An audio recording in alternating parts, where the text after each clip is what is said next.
Assalamu alaikum wa rahmatullahi wa barakatuh. A very good evening to you there. My name is Faisal Kassim and welcome to Live Roll Talk. It is the first day of December, the year 2022.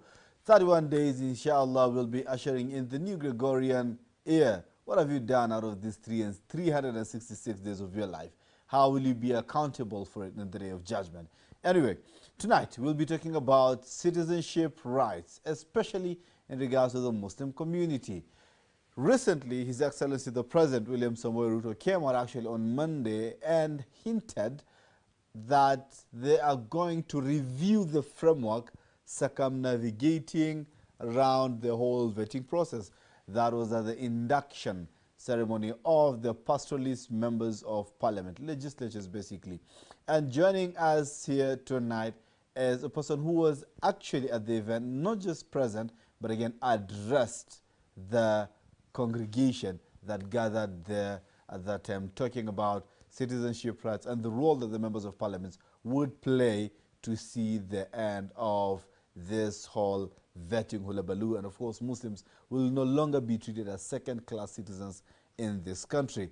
That is none other than the co-director of citizenship rights from Namati, Mustafa Mahmoud. Assalamu alaikum. Wa alaikum salam. Ndugu vipi brother? Kwa salama. Alhamdulillah. Welcome. Finally, when you invite someone. For how long have you been waiting to bring that statement out? Yeah, finally. At least nimetumia school fees. The word finally nimetumia leo. Finally, yes. Mustafa, we go way back and we are good brothers, not even friends. We are good brothers. Thank you so much, brother, for making time for us, man. Bro. Interesting. Yes, we've been together, we've been friends, doing great things in different spaces, but again, we never had this opportunity to finally have this conversation. Well, it's called professionalism. You don't take advantage of a friendship. I waited for my cue, and I think my cue was after the president's speech.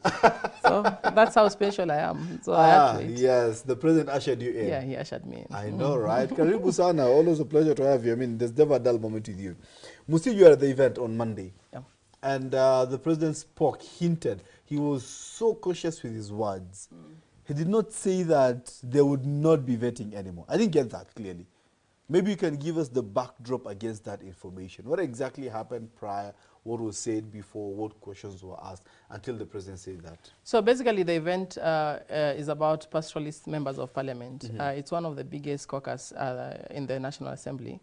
It has over 120 members, funny enough. And I can confidently say that almost 60% are Muslim. Wow. But one of my concerns is that the timing of the event, it came during the time of drought. So right now for the pastoralist community, everything rotated around drought and then environmental conservation. Yeah, given that they're the most affected. Yeah. They're the most affected, and they've seen herds of cattle, camel, all that die, and that's the source of wealth. So everything, most of the questions were rotating around there. The drought. Yeah, and, but luckily I was given an audience, and I might say I was first among the first panels. Wow. Before the president arrived. I have to state it clear. Yeah. So my panel was about security, and I was coming to talk about nationality rights. And one of the biggest problems that we have in the country is that we have bungled up security and nationality. And even in my key remarks, I was like, it's unfortunate that I'm in a security panel speaking about issues of nationality. Nationality, yes. But it is about time we speak about it, because if you look at the status of vetting, and many people might not know vetting, but basically vetting is where you appear in front of a committee and you have to prove that you're a Kenyan. That you're a Kenyan, but yes, of course answering some questions that you've already presented documents on. Precisely. Right? Yeah. Like basically if you look at even the composition, it is 70 or 80% security. So it criminalizes the entire process, and you're subjecting it to a teenager who's just from 17 entering 18. So it beats the purpose. And we wonder why a particular set of community has to go through a different set of process. And unfortunately, it's unconstitutional, because the Constitution says that no one shall be treated, should be discriminated directly or indirectly. True. To me, it's both directly and indirectly at the same time, because of your ethnicity, your religion, and where you've been born, you are being put into a different category. So yeah, that centered around my presentation, because I was telling the panelists and the members of parliament present that the government is planning to open up trade with Somalia very soon. And if they're going to open up the territory for trading, it means vetting will go it will become worse. So it's about time. It will be a robust process. And it's about time we speak about it before that happens. Because if you look at the chain of events that happened after the 2015 Garissa University attack and this Dusut attack, it made vetting worse. So every time there is something that happens in either Northeastern, quote unquote an attack or anything of security, our community, the Muslim community, faces the blunt. So it surprises me that we have a big portion of Muslim members of parliament, senators, governors, and they're silent about this. True. So again, before we delve into the nitty-gritties of the whole discussion and debate, I just want to understand the picture. Did the president come into the auditorium ready to speak about that?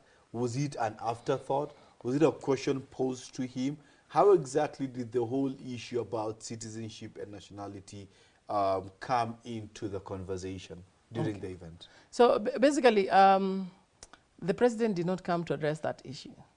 Before the president spoke, there were like 6 speakers, and I think all of them are Muslims. Okay. And as I began, you're lucky to be one of them, of course.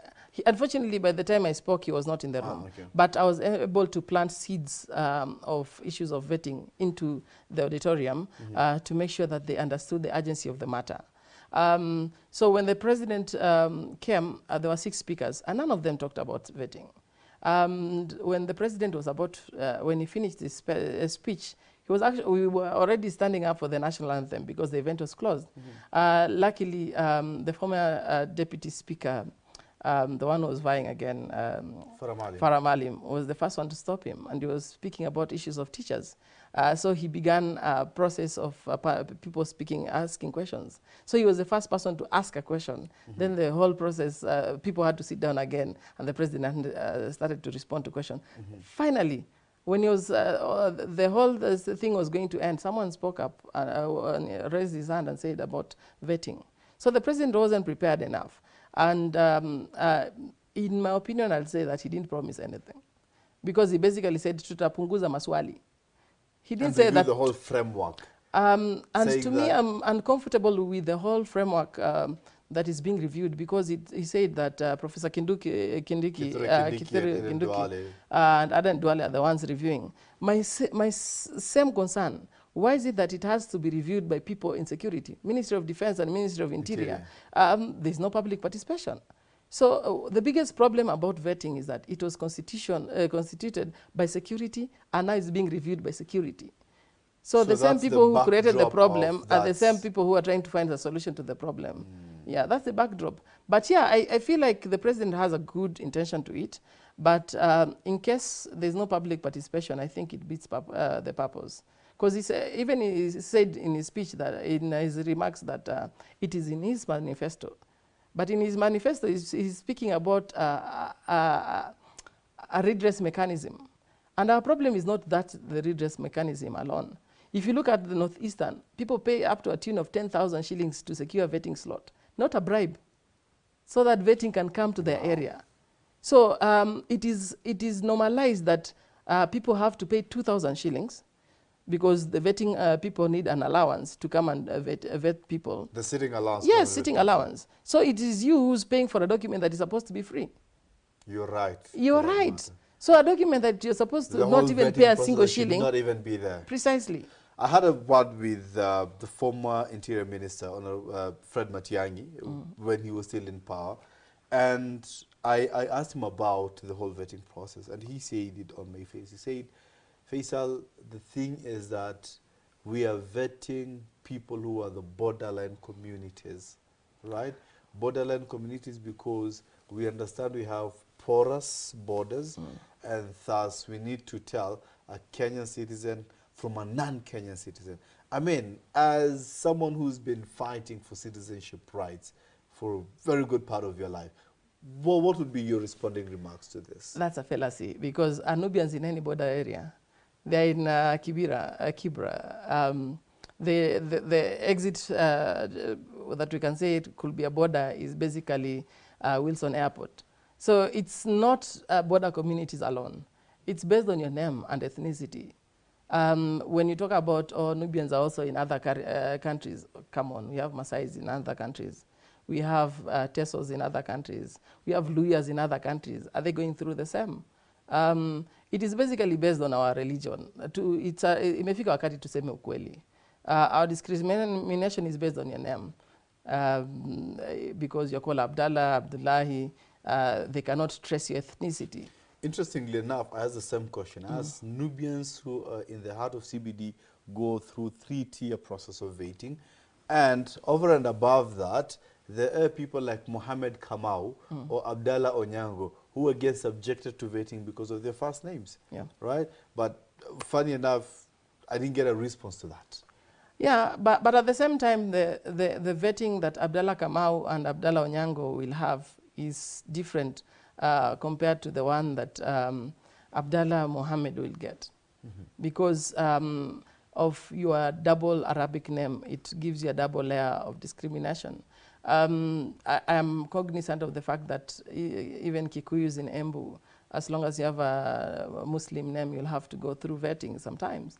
Even Kikuyus in Dagoretti will go vetting because you have a Muslim name. But the layer that these other communities, especially those who have double Arabic names, have to go through, becomes worse. And there's another layer of vetting that many people don't know of. It's called District Security and Intelligence Committee vetting. That basically, if you've already reached the age of 23, you have to go through another vetting. And most of these people who go through this DCIC vetting are people who had already failed vetting 3 or 4 times. Because if you fail this year, you'll wait for next year. You're getting older by the years. We've seen over 50 people who have gone through it. I've seen someone who's in his 50s because he lost his ID going through it. And the interesting bit is this committee does not have vetting in the agenda. They're supposed to speak about security of the district. And once in a while, they throw in one name. And they will call you at any given time and expect you to be at home. And available. Available because you don't have an ID. Where are you going? You're not supposed to have a job. You're not supposed to be roaming around. You're supposed to be sleeping. So that is ironical. You expect to fend for yourself. Precisely. So as in, it's about time we have a national discussion about this, because unfortunately, we are too quiet. National identity issues have been individualized. That you are like, ni kama aibu. Funny enough, it is basically affecting a small sect within the larger Kenyan community, and even the representatives of this small sect are not as vocal about it, apart from you guys who are leading the civil society arm of it. It's actually over 5 million people who go through vetting. This population is not as small as people make it look like. It's just that people are too quiet until the time that these people get a voice. And unfortunately, you know, in human rights we talk about injustice anywhere is injustice everywhere. It's because it began with a small community. People are quiet about it, and then it grew. And now you're talking about the likes of Mohammed Kamau's, Mohammed Onyangos, who are now being included. Tunawakaribisha. Now they feel the pinch of how Mustafa Abdallah or Faisal Kassim were facing. Because basically, when you're not speaking about it, one day you'll speak about it. And one of the things that I was telling the congregation in the meeting is that, unfortunately for citizens by birth, there's no proof of nationality by birth. The birth certificate is written that this is not proof of citizenship. A person who has been lawfully in the country, when they reach that term that they can apply for citizenship by registration, they get a citizenship certificate. That is a proof of citizenship by registration. This one, they can use it to get a passport, an ID, and all documents that they need. Where today, when you have a passport at the age of, as a child, when you reach 18 and go with that passport, they tell you this is a travel document. It doesn't even help you with your vetting. It doesn't guarantee your citizenship. When you go with an ID, you still go for vetting to get a passport. Goodness. And there was an outrageous case where someone was reapplying, was replacing her passport the 3rd time, and she was asked to go for vetting.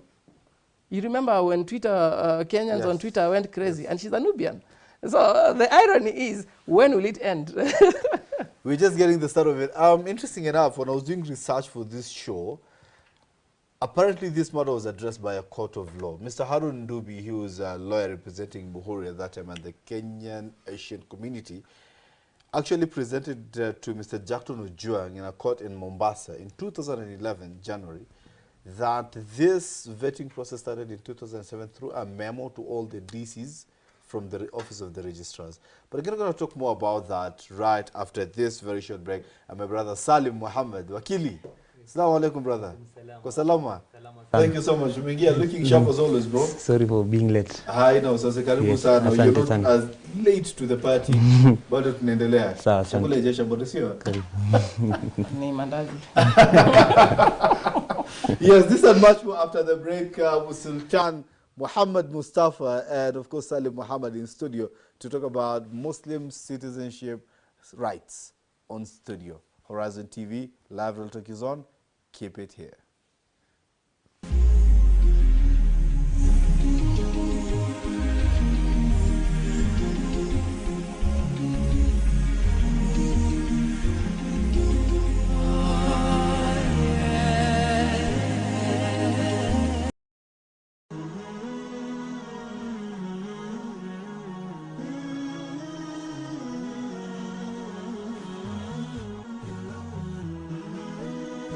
Horizon TV, the beacon for the nation. Tazama ukumbi wa fiqhi kwenye Horizon TV. Halal, haram, sunna, wajib, makruh, mubah. Ili upate kujua ahkam za ibada kwenye Horizon TV.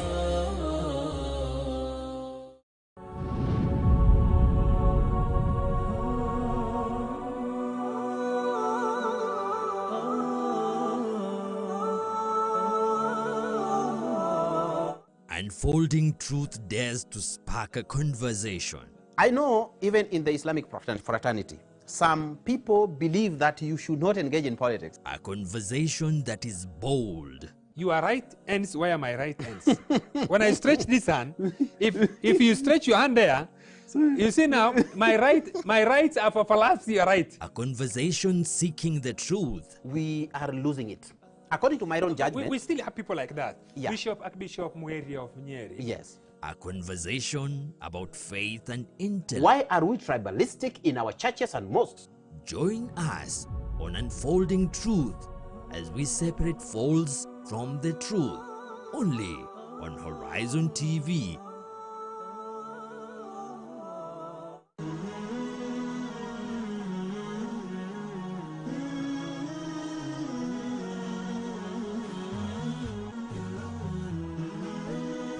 Horizon TV, kurunzi ya taifa.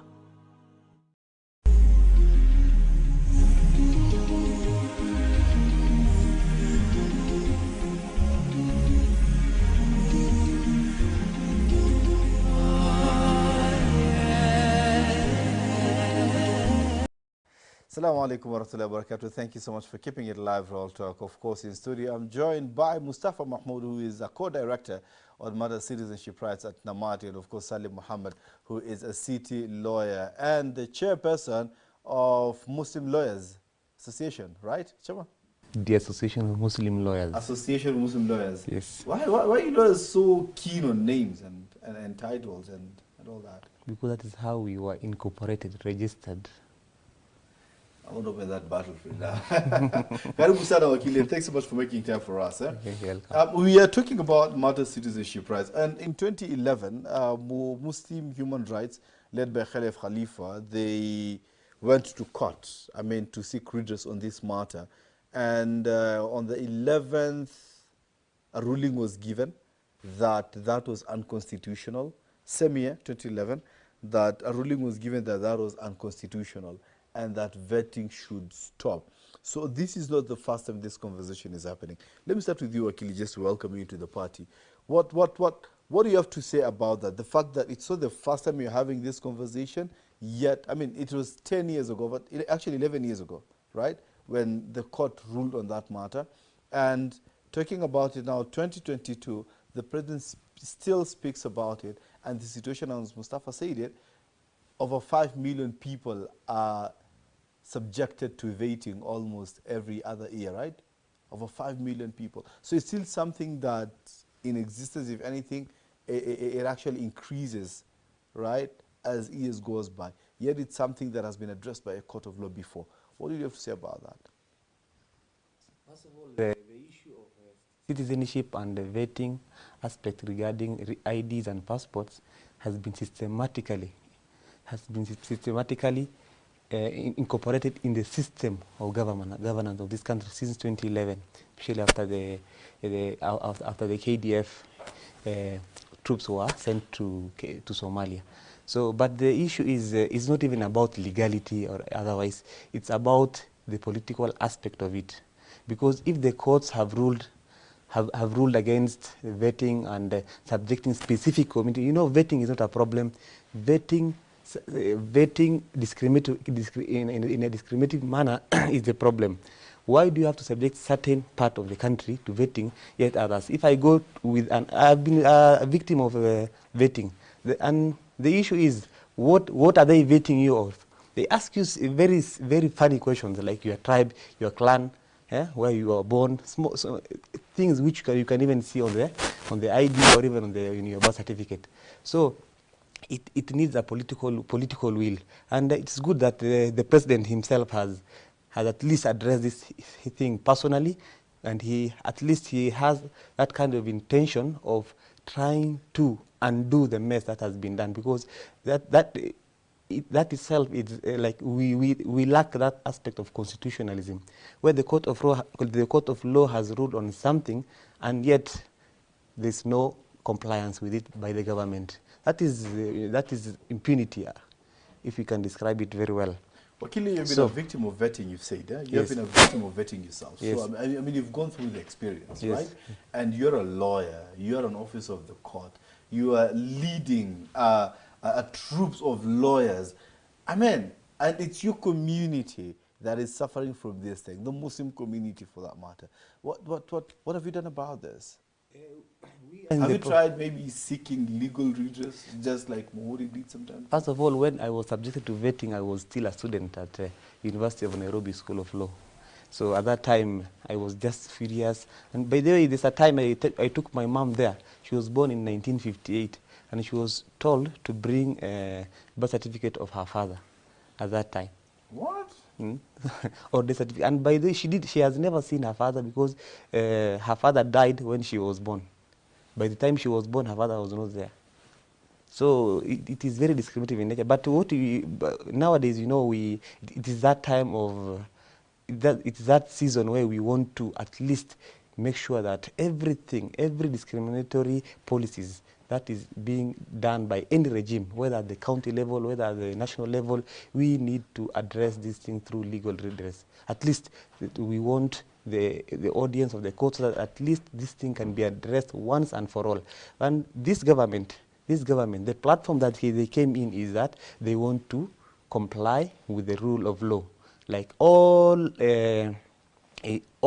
orders that were given by the courts, by the judiciary during the previous regime, they opted to come and at least change everything, especially the Mombasa issue, the Mombasa port issue, and everything. So when the president himself recently, during the PPG of the Pastoralist Parliamentary Group, he openly said that that was in their manifesto, that they want to address this thing. They're just going to review policy, but not necessarily scrap it off. Yes, that's what I could advise the government, that they should make it a multi-stakeholder, at least engagement, engaging all aspects, all stakeholders in the community, businessmen, students even, what do you call NGOs. Will you legally seek indulgence on that matter? Yes, as an association, as a body. That from the first time when we were at least coming up with this association, that was our first priority, by the way. The main reason why we didn't at least actualize it is because we are waiting for, you know, there was a lot of politics at that time. There was a lot of campaigns at that time. So we opted that, and COVID, by the way, that COVID, then the economic aspect of the country, then the politics came in. But we were trying to at least gauge the manifestos of main political, what do you call, coalitions. So now, at least in the manifesto, they mention that both parties, so we want to see how this thing can be done. But ironically, recently we saw a memo, internal memo from the immigration department, saying that even children, they should be subjected to vetting, children less than infants, let's say infants. So at least we will give them time. We will give them time. We will give them time up to January. To the vetting? Yeah? We will give them chance up to around February. Then at least we will seek legal redress completely. Interesting. And we must even go up to the Supreme Court so that at least this thing can be at least once and forever be dealt with. Put a cornerstone to it, right? Mustafa, I mean, we both know that you know some people in some spaces, of course, working in Namati, and even before working in Namati, right now working in Namati as well, you know some people in some spaces, right? And you've been working on citizenship for quite a long time. Since you are at the Namibian Rights Forum, even right now you're with the Namati, still, that is your cup of tea. You're working on it until the whole issue is put to rest. What have you done for as far as policy change in this country is concerned in regards to matters to do with vetting and citizenship rights? Well, it's like I'm applying for a job, but try. It was going to get worse than it is now. If you remember Huduma number, yes. Huduma number was going to replace the current ID, but for you to enroll for Huduma number, you needed the current ID. We have a big population that has been left out of this current regime of IDs. And now they needed the same ID to get Huduma number. And unfortunately, people are not looking at that legislation on Huduma number. It was making it completely illegal for you to access any service without Huduma number, including even basic healthcare, access to education. Those are all human rights that every human being is entitled to. So basically, the word Huduma itself was making it more unconstitutional than any other thing. We were able to do, we became like the opposition when there was no opposition. Because you remember the government and the opposition had merged. Handshake. Handshake. It was the worst regime for us in the civil society sector because no one was holding the government accountable. You could just see both sides of the divide pushing an agenda blindly. We were able to lobby members of parliament, and at that time, through our connections, we were able to get to Honorable Duale, and he helped us to shoot down that motion. It was being pushed. There were aspects of surveillance in it. There were aspects of discrimination in it. But vetting, to me, has morphed 100 times.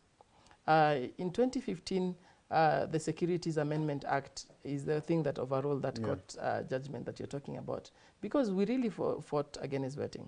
Our intention was to collect enough data that will go to court and say, vetting is unconstitutional based on the fact that it's discriminatory, it is not grounded on law. Our argument was it was not grounded on law. They went and did the Securities Amendment Act. Yeah, okay. Before we could even look at Katiba Institute went to court. Some part of the Securities Amendment Act was declared unconstitutional. These people decided, now we have a lacuna. How do we gap it again? Maximize on it. We had the Elections Amendment Act of 2017. As in, there are people who are behind it. Like we could say the godfathers of vetting. I don't know how they benefit out of it. I mean, but you said there are people who are paying 10,000 to get to the vetting. So you don't know how much they may be paying for them to pass the vetting process. It's very unfortunate because they say that vetting is to help with security. But if people who are trying to infiltrate the country, they can afford it. And the people that you are putting the burden on cannot afford. It means you're punishing people for something that you're doing yourselves. Because these people are paying. They can get the IDs within a day. They can corrupt the system. But the people that really need these documents are being denied because they cannot afford the money. So there's a big problem. There are people who are really making a kill out of this vetting. And one thing that I wanted to bring to Wakili's attention is that Namati and Kenya Law has done a good publication in terms of analyzing all the cases around issues of nationality in the country. I'll hook some publication with Faisal. Please, Yeah, because this tries to show how many times Muhuri has gone to court more than 5 times on issues of nationality. And there are several cases around issues of discrimination. And it will be a very good discussion that we could have later on in terms of what are the cases that have been filed before. But yeah, as I said, we could have connections, but these people around vetting have deeper connections. Because one of the concerns that I was telling you about is that the president has a good intention. But unfortunately, when you put vetting under security department, it's being reviewed by the Ministry of Defense and the Ministry of Interior. So the aspect of public participation will lack. So and unfortunately, you cannot go to court in prediction of an illegality. You have to wait for the illegality to happen before you go. And the political goodwill that Wakili just mentioned, it's one thing that quote unquote has been missing, right? Abdisalat Abdullahi, who was the Garissa SUPKEM chair, in 2019 complained of the same issue, that Muslims were suffering. They could not process documents because they wanted to go for Hajj especially, and they could not process documents at that time. And they tried all legal means at the time. It didn't work. They tried approaching the representatives, the political representatives. It didn't work. They wanted to seek address with His Excellency the President. I don't know how that went out, because I mean, he just fizzled out in thin air, right? So the political goodwill that both of you have spoken to, and you say that the President might be having good intentions. Is this the right time to strike when the President has good intention? Precisely. I think it's the right time for our leaders to stand up to the occasion. And if it's the right time to strike, then how do you strike? I'd want both of you to answer the question. Let's start with you, Mustafa. I think it begins from our religious leaders. They have power. They have powers to pick their phone and call these political leaders. The likes of the Minister of Defense, they have the ear of the President. And in fact, it's the one developing the document. Is it the right time for us to tell them that, you know, this thing is not working for us? As much as you're developing a guideline, could we rework the entire document together? And also the members of parliament to hold these people accountable. Like, to be honest, we have a government that has a lot of Muslims from the executive to all the angles. So it's about time we rise to the occasion. If we don't capitalize on it right now, 5 years from now, let's not cry. Because I think there's the goodwill right now. But are we rising to the occasion? Are we speaking about it? As I said, the fact that even the members of parliament and the dignitaries that were speaking directly next to the president didn't mention it. It had to come to the plenary. And the last person to speak is the one who raised it. Before the event ended. So I think we have an opportunity, but we're not capitalizing. But I also understand those leaders have prioritized the aspect of drought. But let's not forget also, even if they bring relief, you need an ID to get the relief. During the COVID-19 pandemic, which is not yet over, how many people were left out of the vaccine because they don't have an ID? So basically, as much as we are looking at other priorities, we should also realize that as much as we are pushing for relief, let's remember that those relief will be prioritized to the people who have identity cards. So let's capitalize on 2 things at the same time. As much as we're talking about relief, we should also talk about the burden of the vetting that people are having. Yes, let's capitalize on it right now. Interesting. Salim, I want you to react on it just before we go on a very short break again. You know, it is very important to analyze what kind of modalities that the government wants to employ in terms of reviewing those policies. Is it a 2-man affair between the 2 ministers which were mentioned by the president in one room? No. If that is the case, then a lot of things will be missing. So it is very prudent that they involve Muslim stakeholders, the imams, the scholars, even citizens. It should be like a proper public participation so that every issue can be dealt with in the policy. The moment that is lacking, if there's a lacuna in it, in the policy, then the discriminative policy or vetting will be continuous. It will be like eternal in nature. So it is very prudent that they involve, even the legislators, like our MPs, even MCAs selectively from different parts of the country, from affected areas. You know, it is very important to have this multi-stakeholder engagement, so that at least the issues can be dealt with at the bottom level. You get my point? So this situation, it is now upon an incumbent on the CS for Defense, Honorable Duale, to ensure that he expands the circle of engagement from his, you know, he's very busy because of Congo issues and all these things. Yeah. So it's very important for him to expand, so that even Muslim professionals, there are a lot of Muslim organizations that can broadly assist in terms of developing a proper policy that will be useful to us and to the future generation. In order of priority, who would you put first in terms of taking advantage of the political goodwill, as you are putting it? First Is of all, it the MPs, is it the Muslim leaders, is it the imams, the religious leaders? Who exactly would you put? The moment you mention political goodwill, that means politicians should be the first in terms of order, like the members of parliament from the affected areas. Some of them are in the regime now. They even lead very senior committees in National Assembly and the Senate, like Honorable Roba, all of them. So we start from there, then we expand. Let it even take 1 year. But at least we have a good thing. But if they rush and give us a small, just a 2-page or 3-page policy document, then it will not be useful to anyone. Safi Sana. I want you to hold your thought there, and we are going on a very short break once again. Please keep it there, because we are coming back to the last and the final lap of this discussion in a moment.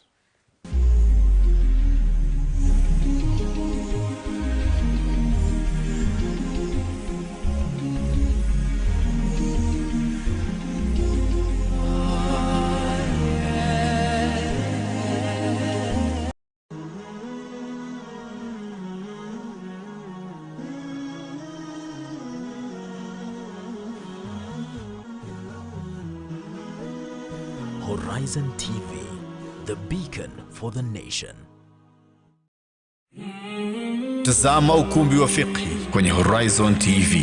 Halal, haram, sunna, wajib, makruh, mubah. Ili upate kujua ahkam za ibada kwenye Horizon TV.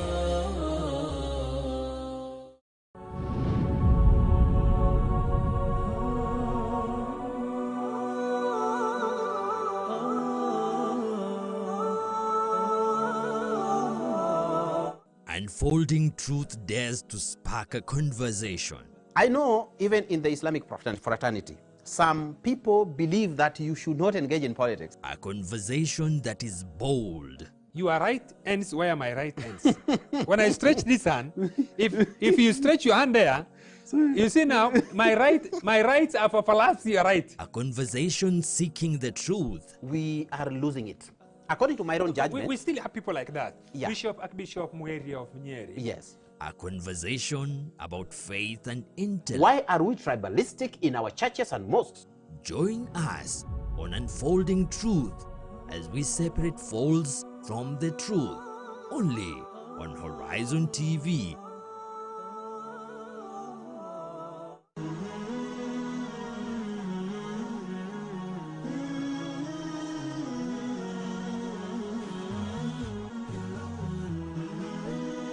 Horizon TV, kurunzi ya taifa.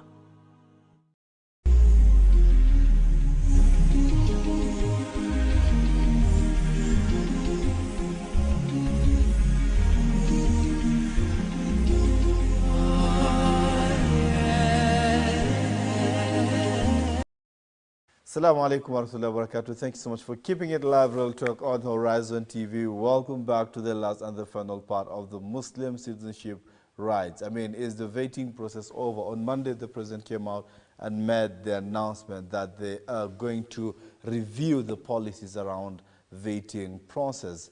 Are we looking at the end of vetting process? I mean, we've gotten some amazing stats and data here. At least 5 million Kenyans go for vetting annually. Some people in some parts pay at least 10,000 shillings to at least get a vetting slot at the end of the day.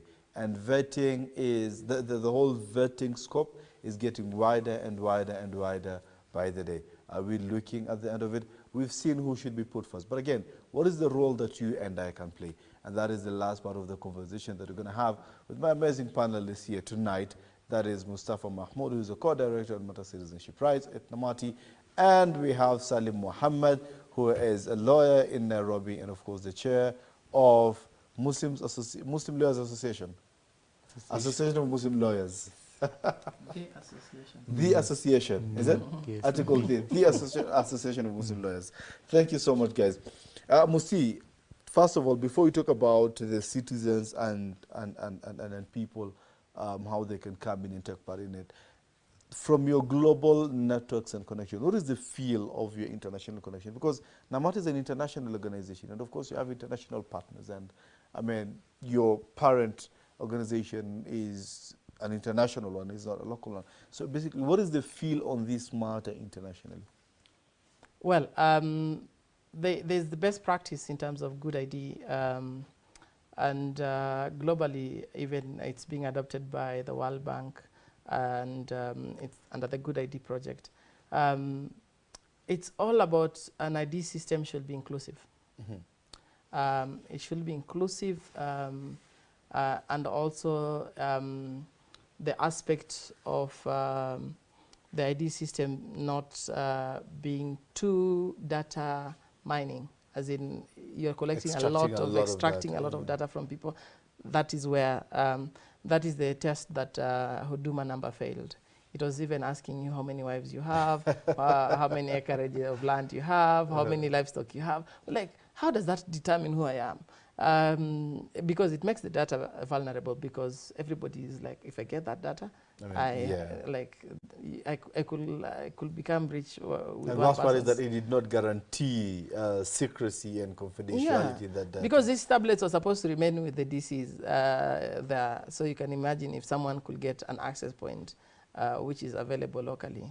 Anyway, so the biggest aspect that global best practice in terms of identification is inclusivity and non-discrimination. Unfortunately, right now our identity system does not pass that test, because how inclusive is it? And how accessible is it? And also the fact that it should be accessible. Look at how many centers are in Turkana, how many centers are in Wajir. For example, in Northeastern, the ID registration rotates by village. So if this month is in Habaswen, next time it will be maybe in Wajir town, it rotates like that. So we imagine in Nairobi, you're in a center of privilege, because you could go to Starehe and apply, you could go to Dagoretti, you could go to Kibra, you could go to Westlands. Imagine a whole county you are rotating by district. It's unfortunate. Others are very hard to get. For example, in Kwale, you might need to travel for more than 2 hours, and the poverty rate, how it is. So basically, when you look at the identity regime, there's still a lot of investment that we need to invest in.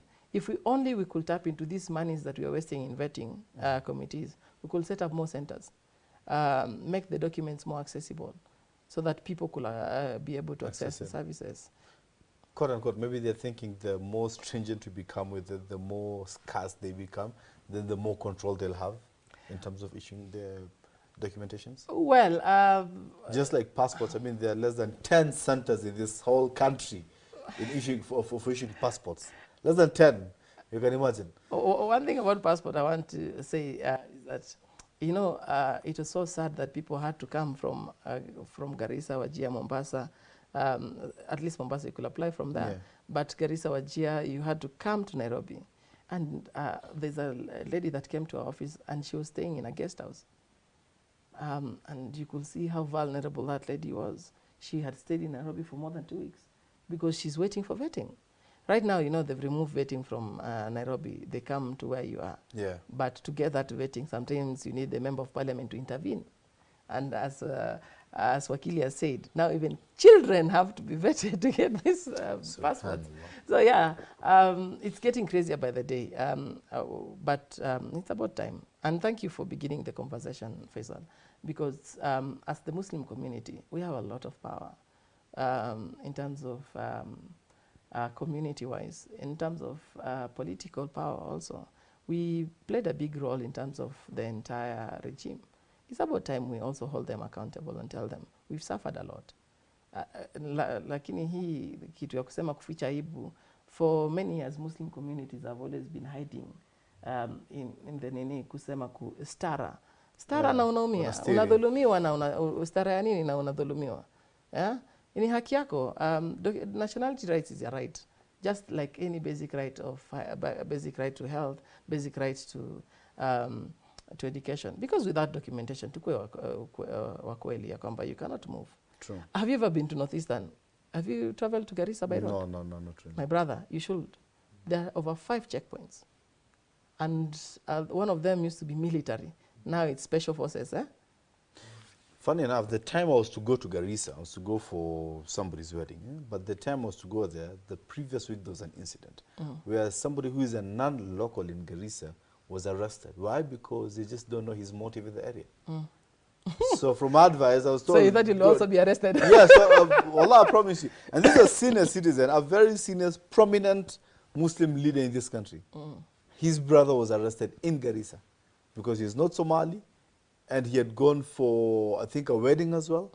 But the motive, the authorities did not know his motive. So he was arrested. And he told me, because we're just having coffee, I'm planning to go to Garissa next week. I don't go to Garissa. I'm still following up on my brother's case who is arrested in Garissa. You know? The motive of bringing up Garissa is that without an ID, you are locked within Garissa. Goodness. You can never get out. Because when you're just getting out, there's a bridge. That bridge, it's like a border point. Without an ID, you don't get out. What? So it curtails the freedom of movement. Yeah. So as much as the Constitution says that you have the freedom of moving, you can move anywhere around the country. Without that document, you cannot move. So sad. So sad. Yes. Subhanallah. Well, thanks so much for that. Wakili, yes. Citizenship involvement in the process of getting this whole vetting process to be scrapped off, and of course Muslims to enjoy the citizenship and nationality rights just like any other citizen in this country. How exactly would you want the viewers who are watching us right now to take part in it? To help you in anything? Is it data collection? Is it for them to come and say affidavits with you about the experiences? How exactly would you want them to come in and help and support you, the cause? First of all, every Muslim has a responsibility in this matter. Whether you are in the media now, you are doing at least you have highlighted this thing as the first person, as you have given us the first platform to at least address this issue. So we need now, you have started as a media person. Then next, in every political engagement, like rallies, this PPG, everywhere, you know, the moment this thing it becomes a trend in every conversation, even if the imams have a role, you know, on their mimbar, they should also address this issue, because maybe there are few government officials who might be their audience, So it starts, everyone has a role. As lawyers, whatever we can do in terms of seeking legal redress, which has been exhausted, by the politicians, to make sure that this political will of the president is implemented properly. You get my point? So at every level, everyone has a responsibility. Even those who don't even have what do you call a specific profession or anything, they can use it in social media. Social media has changed a lot of things in the world now. Small thing like look at the metro guy at Qatar. Yes, because of social media, he's now. He was the guest of honor, and the special guest. His life has changed.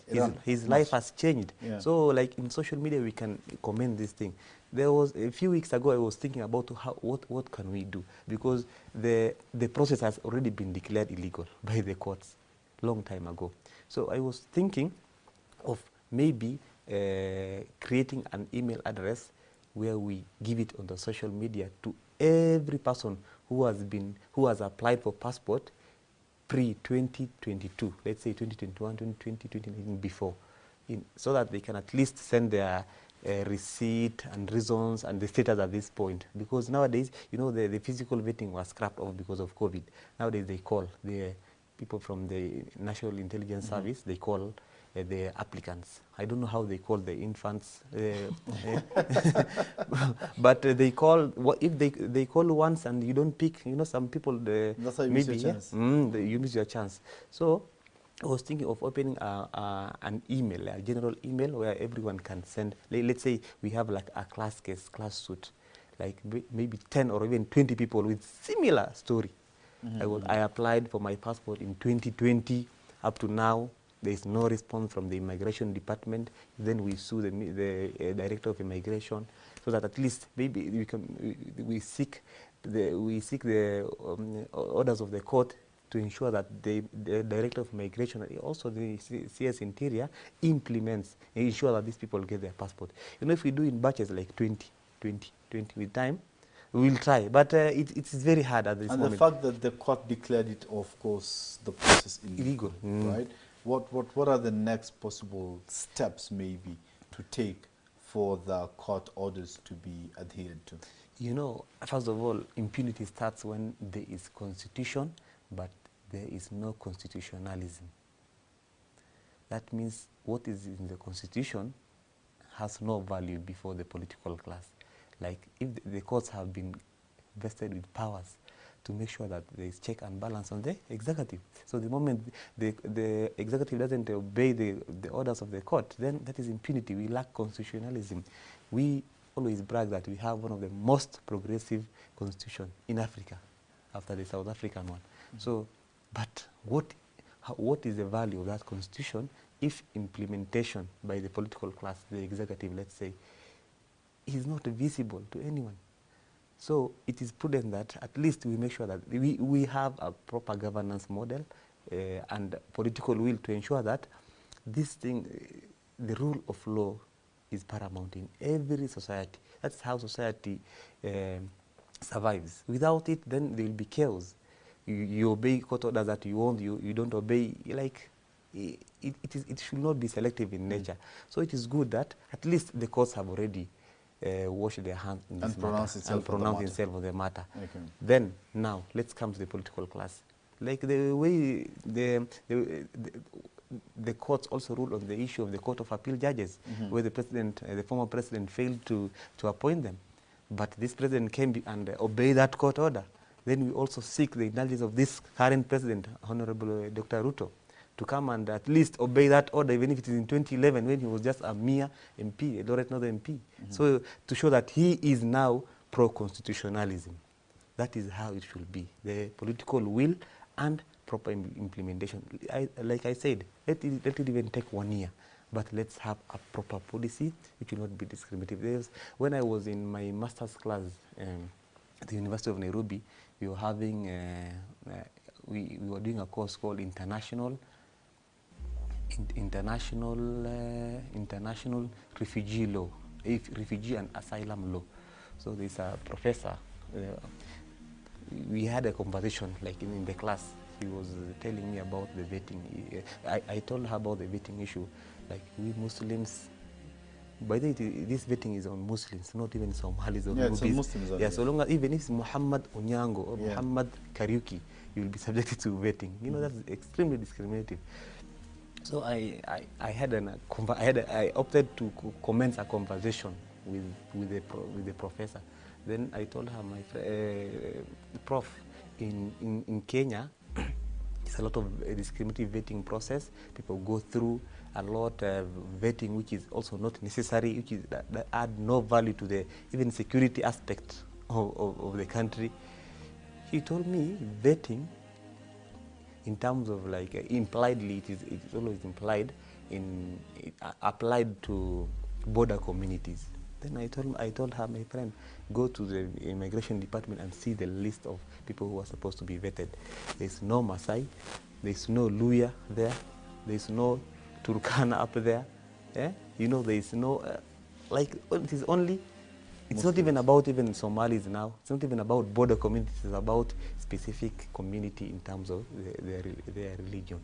So, like I said, let the president at least guide by the example and ensure that this constitutionalism, rule of law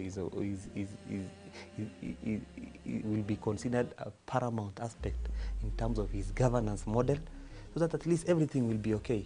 But if we lack that, my friend, tutarudi tu mali tulikuwa 2011. We'll be in the same place. Thanks so much, Thanks so much. Musti, viewers' involvement in the whole process. What would you, or what are the plans rather as Namati, and how would you want maybe to involve the viewers or the general citizens to try and see this whole vetting process brought to an end, inshallah? I think the viewers have a very big opportunity to make change. We have our president very active on social media, and his cabinet is very active on social media. Share your experiences. There's a time a lady called Kedolwa shared her experience of she was being asked to go for vetting and she was replacing her passport the third time. She's a Nubian. And when she began that uproar on social media, I remember the tweet got 360-something retweets. And the immigration department ilikuja kamwambia ingia inbox. Oh God. Yeah, that's always the power of social media. Kuja tuongee kando. Mawakili came. I remember she was escorted by Amnesty International to go get her passport because she was really threatened inbox, by the way. Wow. She was told to ingia inbox na application yako. Then after that, they asked for a telephone number politely. After that, akapigiwa simu. She was threatened, but luckily she got her passport within a day. So anyway, it worked. Social media works. Begin it. Tweet about your application. We'll pick it from there.